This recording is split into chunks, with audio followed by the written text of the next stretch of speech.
양국 관계에 있어가지고 세계 대전을 시작했던 그런 어떤 험악했던 상황을 연상시키는 정도의 상황이라고 보면 돼요. 일본의 아주 국장이 중국에 가서 설명하는 요 순간 일본은 패한 거다. 보통의 인간이라면 할 수 없는 짓거리를 하고 앉았는 거죠. 모르고 했다 그러면 바보고, 알고 했다면 사악하다고 저는 그렇게 평가합니다. 이런 상황에서 일본이 엉겨붙는다, 이게 말이 되냐 얘기합니다. 이거는 나라를 잘못하면 멸망으로 끌고 갈 수 있는.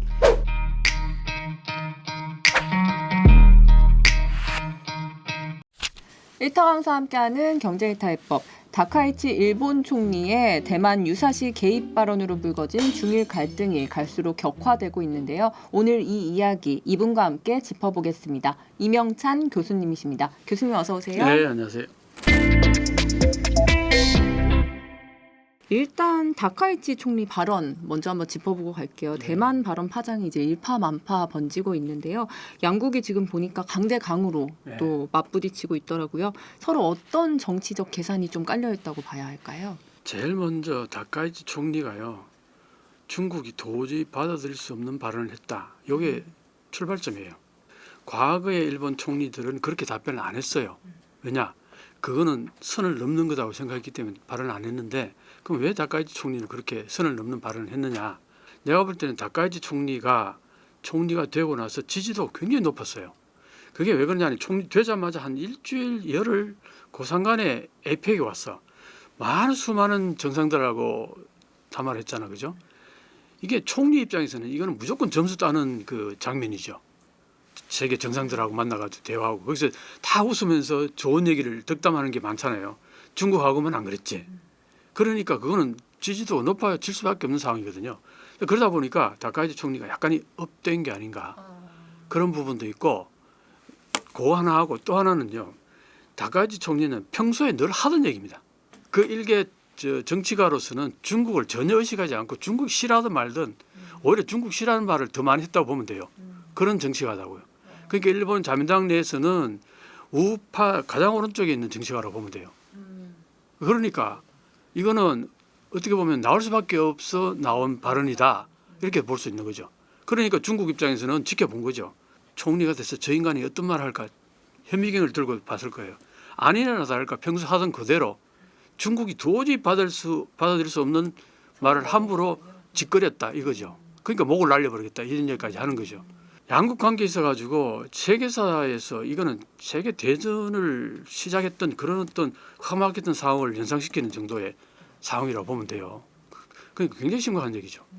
말씀하신 대로 중국 내에서는 이제 뭐 전쟁도 불사하겠다 이런 네. 격앙된 목소리도 많이 나오는 것 같고, 또 중국 외교 관리가 일본 관리를 좀 내려다보는 듯한 뭐 구룡 영상도 퍼졌다고 하더라고요. 네. 지금 이 분위기가 어느 정도인 건가요? 그러니까 이제 이겁니다.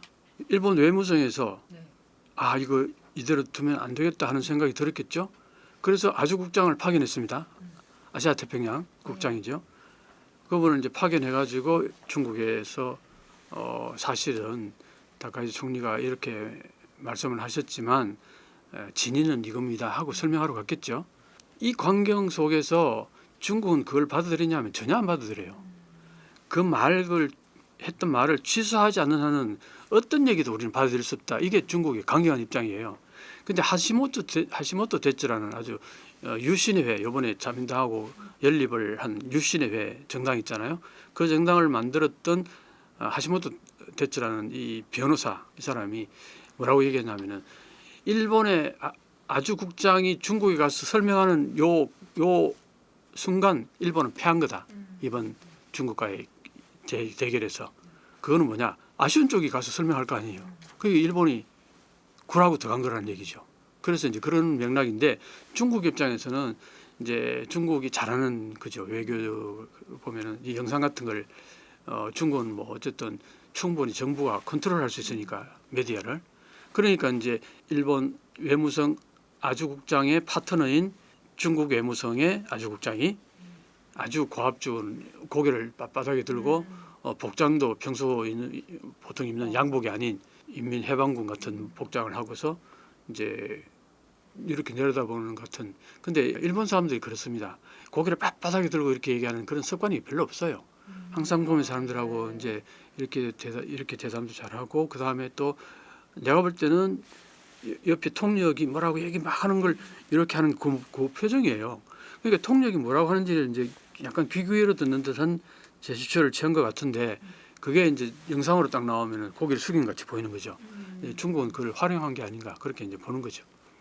다카이치 총리 관용차 번호 37-77도 논란의 중심에 섰더라고요. 이게 중일 전쟁 어떤 발발 원인이 됐던 37년 7월 7일 노구교 사건을 연상시킨다 이런 얘기가 있던데 이게 좀 중국을 자극하려는 정치적 시그널로 봐도 되는 걸까요?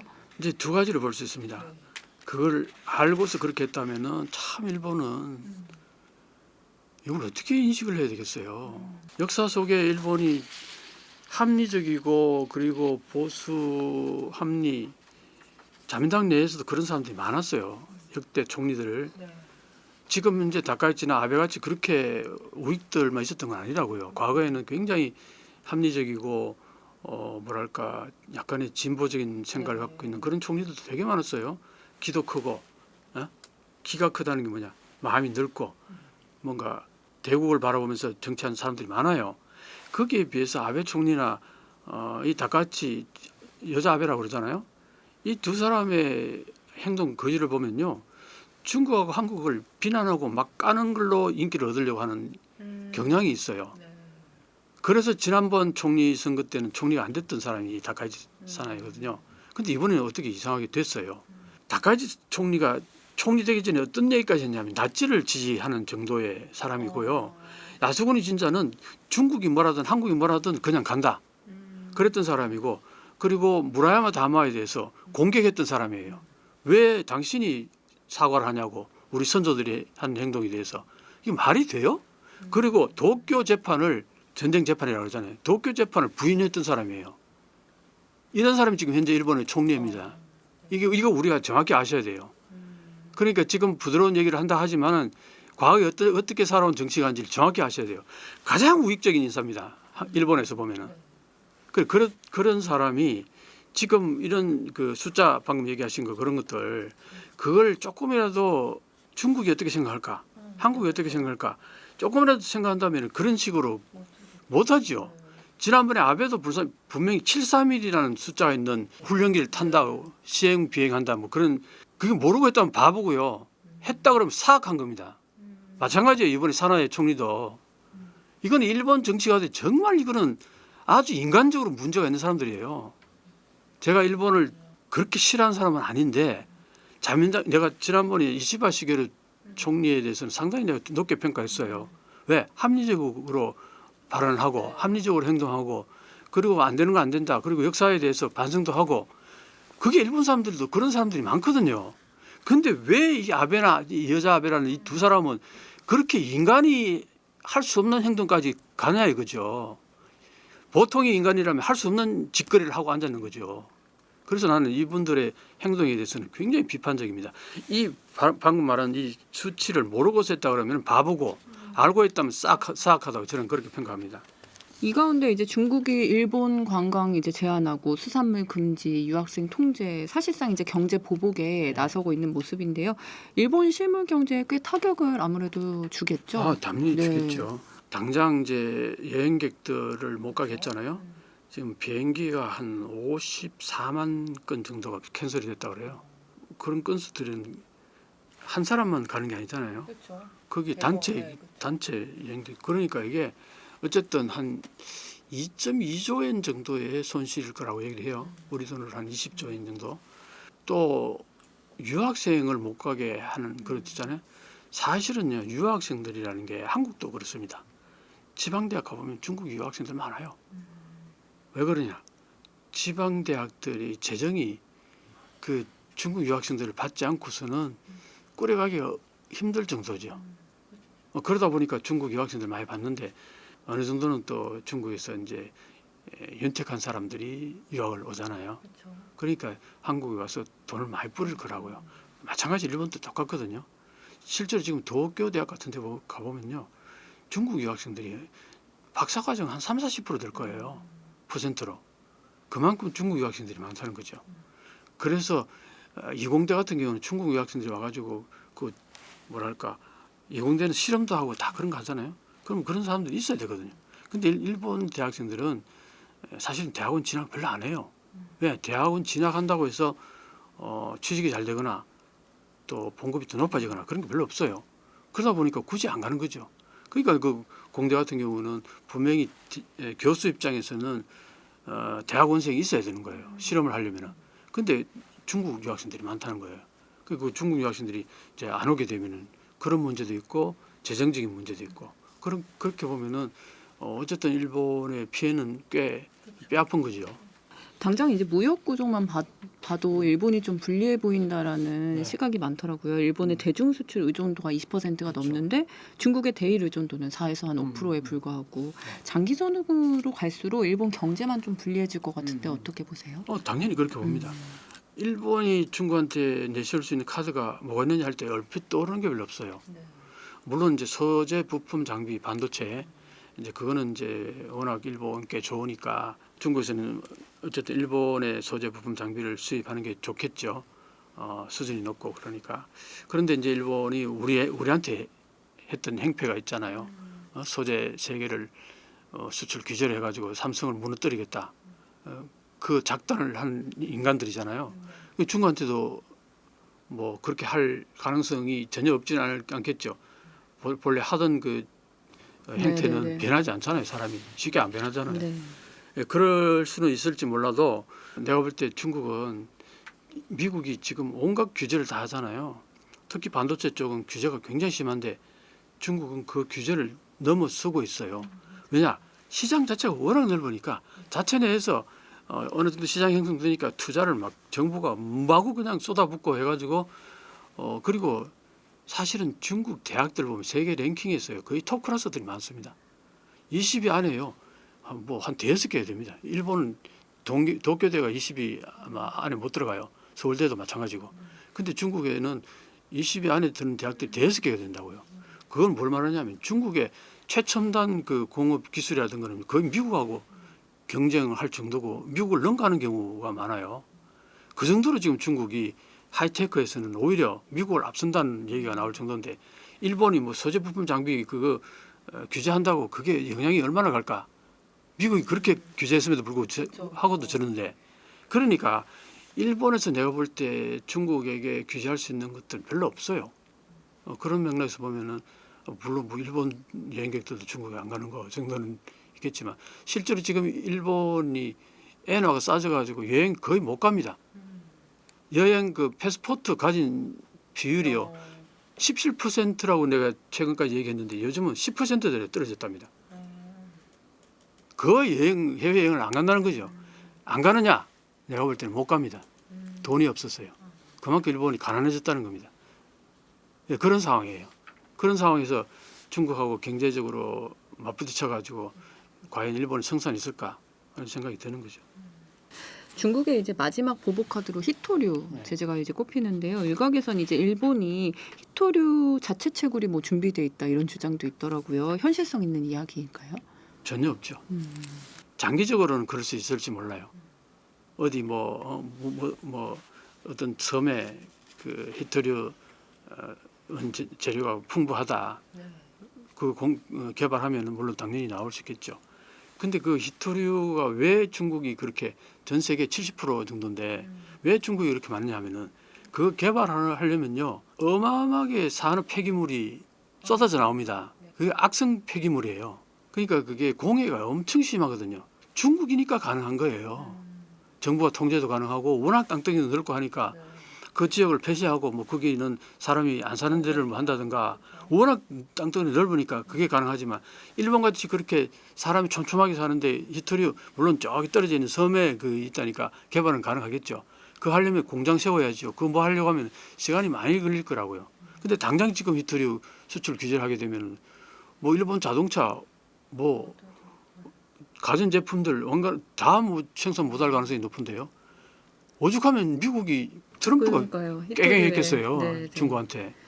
그런 거니까 히토류 수출 금지한다는 카드는 중국이 이거는 완전히 딱 최고까지 가지고 있을 거예요.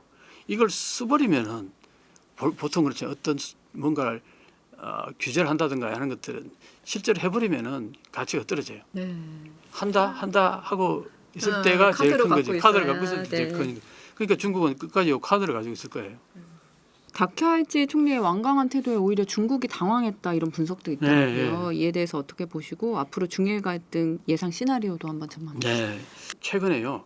일본에서 국제 정치를 조금 이해하는 분들은 다 이런 얘기를 합니다. 아까 그 하시모토 제츠가 그 실패했다, 패전이다, 패배했다 이런 얘기하는 이유도 뭐냐면은 국력의 차를 얘기를 해요.